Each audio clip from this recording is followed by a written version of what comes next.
আগরতলার মলয়নগর স্থিত Santiniketan medical college থেকে মনীষা দাস নামের এক 22 বছর বয়সী তরুণীর রহস্যজনক মৃতদেহ উদ্ধারের ঘটনায় গোটা এলাকায় তীব্র চাঞ্চল্য ছড়িয়েছে। মৃত তরুণীর ওই মেডিকেল কলেজেরই মহিলা হোস্টেলের ওয়ার্ডেন হিসেবে কর্মরত ছিলেন এবং তার বাড়ি স্থানীয় মধুবন এলাকায়। বুধবার গভীর রাতে হাসপাতাল ক্যাম্পাস থেকে তার মরদেহ উদ্ধার করা হয়। ঘটনার খবর জানাজানি হতেই হাসপাতাল চত্বরে ব্যাপক উত্তেজনা সৃষ্টি হয় এবং খবর পেয়ে পুলিশ দ্রুত ঘটনাস্থলে পৌঁছে মৃতদেহটি উদ্ধার করে ময়না তদন্তের জন্য পাঠায়। এদিকে মনীষার পরিবারের সদস্যদের স্পষ্ট অভিযোগ, এটি কোনো স্বাভাবিক মৃত্যু বা আত্মহত্যা নয়, বরং তাকে সুপরিকল্পিতভাবে খুন করা হয়েছে। পরিবারের দাবি, মনীষা অত্যন্ত দৃঢ়চেতা মেয়ে ছিলেন এবং কর্মক্ষেত্রের কোনো অভ্যন্তরীণ বিষয়ের জেরে তাকে বলি হতে হয়েছে।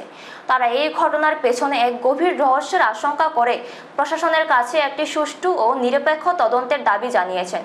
পুলিশ ইতিমধ্যেই ঘটনার তদন্ত শুরু করেছে এবং মৃত্যুর প্রকৃত কারণ উদ্ঘাটনে হোস্টেলের অন্যান্য আবাসিক ও সহকর্মীদের জিজ্ঞাসাবাদ করা হচ্ছে।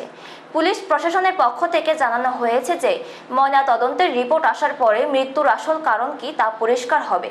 একটি নামী চিকিৎসা প্রতিষ্ঠানের ভেতরে কর্মরত তরুণীর এমন রহস্য মৃত্যুর ঘটনায় বর্তমানে ক্যাম্পাসের নিরাপত্তা নিয়ে যেমন প্রশ্ন উঠেছে, তেমনি গোটা এলাকা জুড়ে নেমে এসেছে গভীর শোকের ছায়া।